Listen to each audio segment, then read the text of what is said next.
अभी हम आमंत्रित करते हैं मंच पे बात रखने के लिए हमारी जनवादी महिला समिति की राष्ट्रीय नेता कमर सुभाषिनी। हमारी बहुत ही सक्रिय, बहुत ही बहादुर साथी जो आपके नेता हैं मंच पे बैठे हैं, सिंधु और उषा, और हमारी यूपी की बीना भी हैं, और मेरी तमाम बहनें जो दूर दूर से आई हैं, मेरे ख्याल से केरला से आई हैं, शायद कश्मीर से भी आई होंगी, पता नहीं, लेकिन भारत का थोड़ा बहुत चित्र यहाँ दिखाई दे रहा है। तो मैं भूल जाती हूँ बहुत सी बातों को। तो सबसे पहले तो मैं केरला की अपनी बहनों से कहना चाहती हूँ कि अभी सिंधु ने बहुत कुछ बताया कि केरला की सरकार कितनी मदद कर रही है, क्या क्या कर रही है, लेकिन मैं अपनी बहनों से कहना चाहती हूँ अब की जब छुट्टी मिले तो आप यूपी या मध्य प्रदेश जा कर के कम से कम 1 हफ़्ता रह के आइए। जब तक आप वहाँ रह के नहीं आएंगी तब तक आपको समझ में नहीं आएगा कि केरला की सरकार और वहाँ की सरकारों के बीच में कितना बड़ा अंतर है, और आपको भी कितना उस सरकार को बचाने के लिए लड़ना चाहिए और उसको जिताने के लिए अगली बार लड़ना चाहिए।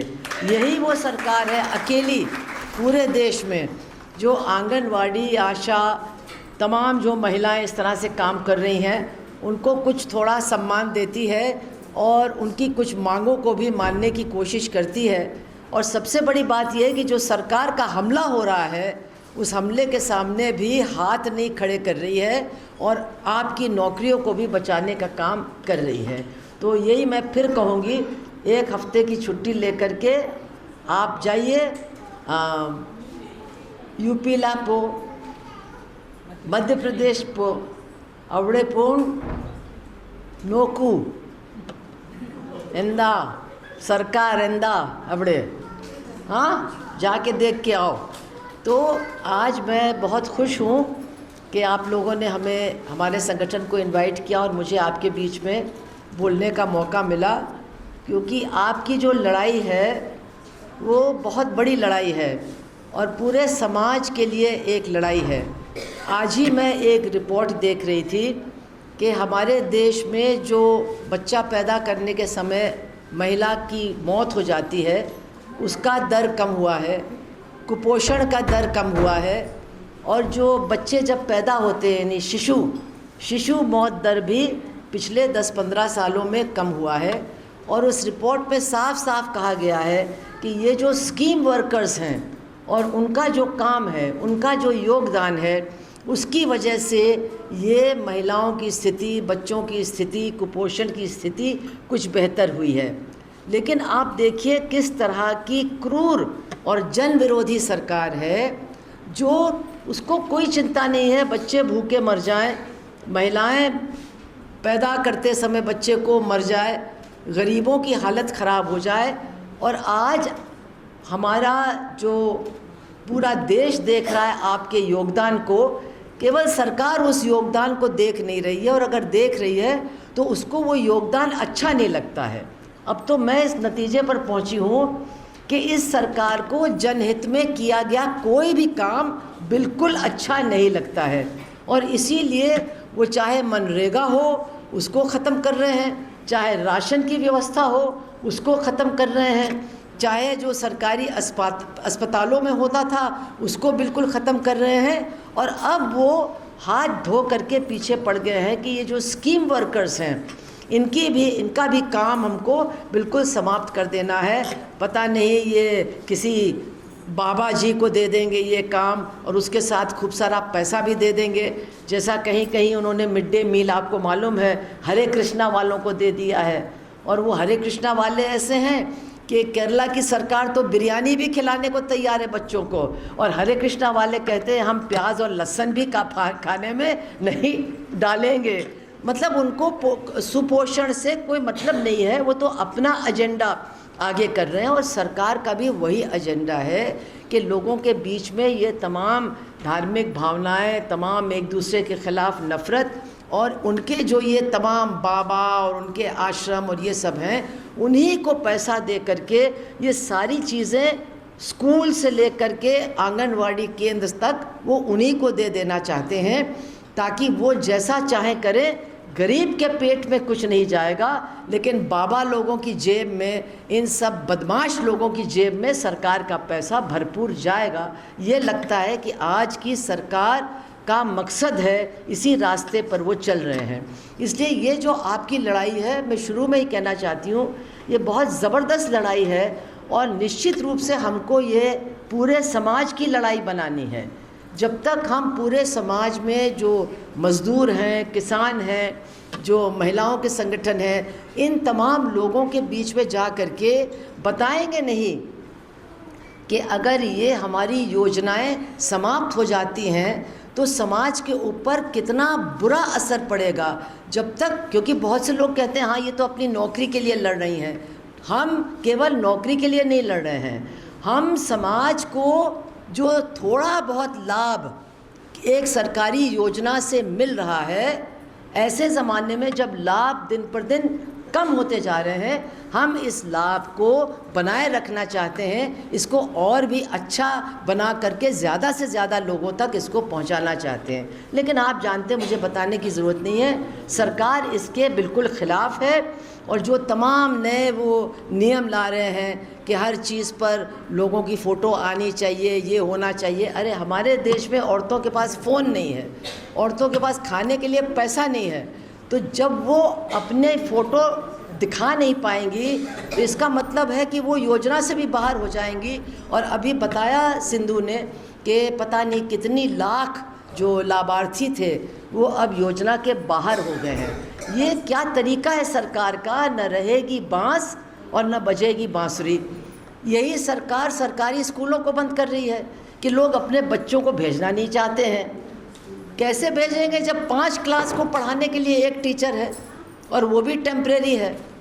जब आप जानते हैं, आप यूपी से हैं, मध्य प्रदेश से हैं, बिहार से हैं, कि वहाँ कोई स्कूल में, सरकारी स्कूल में टॉयलेट नहीं है, वहाँ गरीब बच्चों से झाड़ू लगाई जाती है, पढ़ाई नहीं होती है, इसीलिए लोग अपने बच्चों को भेज नहीं रहे हैं। तो सरकार क्या कर रही है, ये भारतीय जनता पार्टी की सरकार और इनकी जो राज्यों में सरकार है, वो ऐसी हालत बना रही है कि लोग अपने बच्चों को स्कूल में न भेजें। फिर वो कहेंगे भाई जब बच्चों को भेज ही नहीं रहे हैं तो हम इन स्कूलों को क्यों चलाएं। और आप देखेंगे ये स्कूल बंद करेंगे और दारू का ठेका वहाँ पर खोल देंगे, लेकिन गरीब बच्चों की पढ़ाई उनके माँ बाप के हाथ से बिल्कुल दूर हो जाएगी।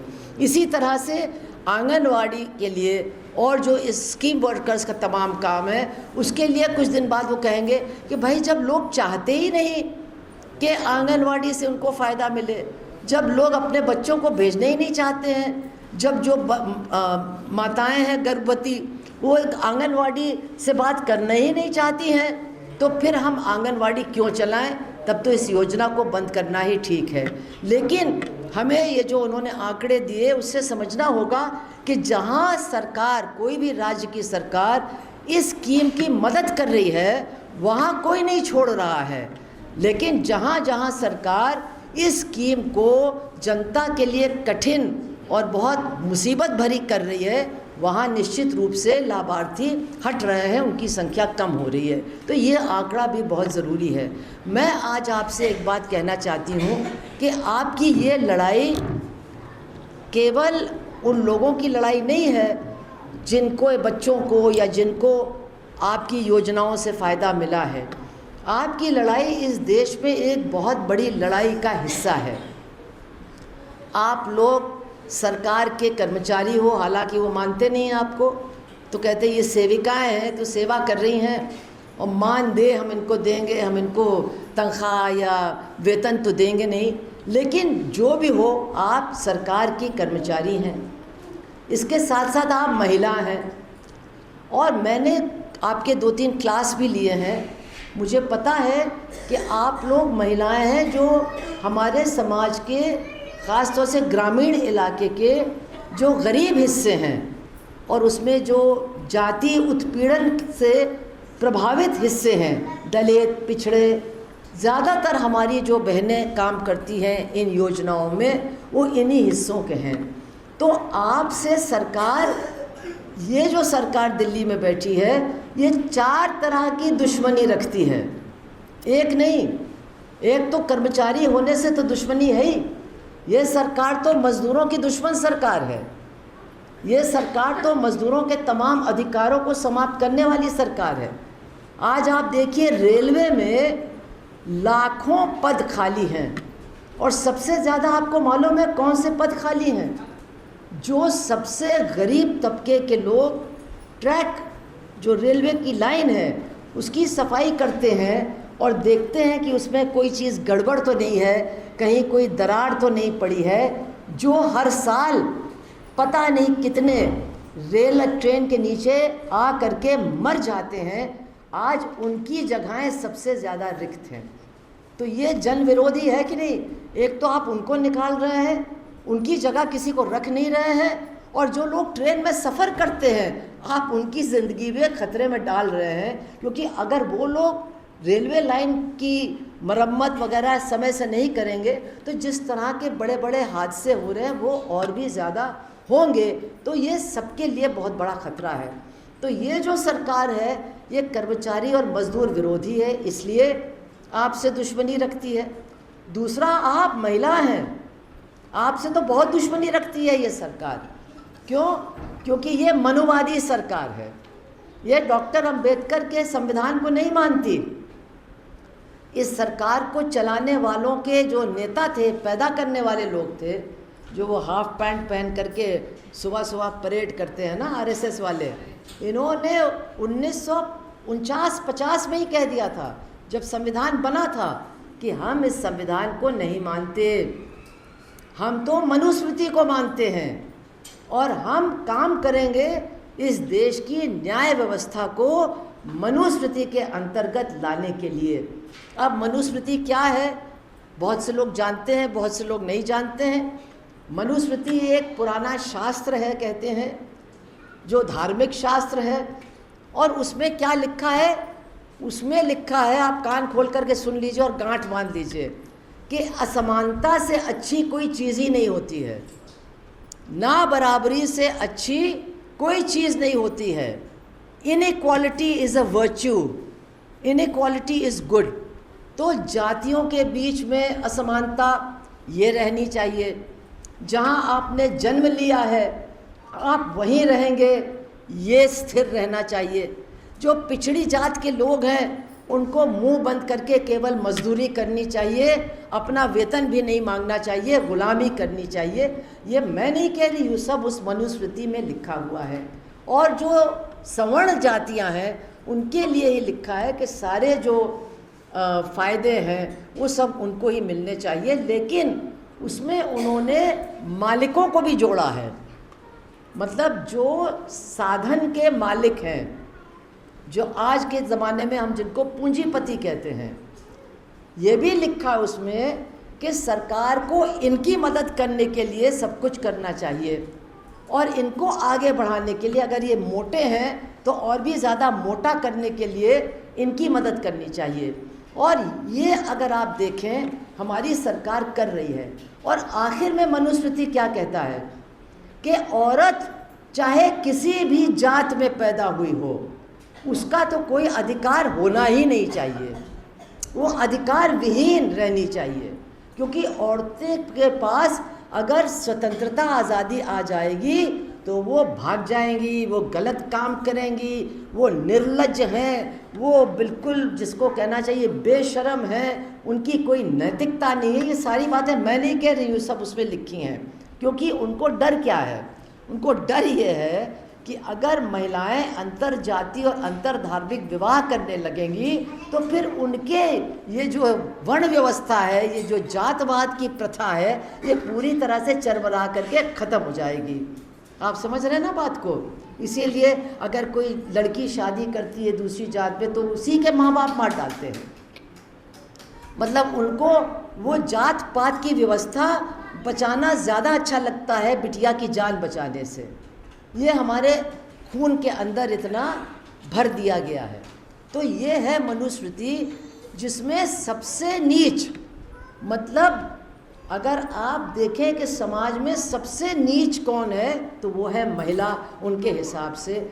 और अगर आप सरकार के काम को देखें तो आपको समझ में आएगा कि हम जो कह रहे हैं सही कह रहे हैं। मज़दूरों के अधिकार, किसानों के अधिकार इन्होंने समाप्त कर दिए हैं। किया है कि नहीं किया है? और भी कर रहे हैं। प्राइवेटाइजेशन कर रहे हैं। सारे संसाधन यानी समंदर से लेकर के आसमान तक सब कुछ अडानी को दे दिया है। और ये जियो जियो जियो जियो खूब जियो, ये तो सब दे दिया है अदानी अंबानी को।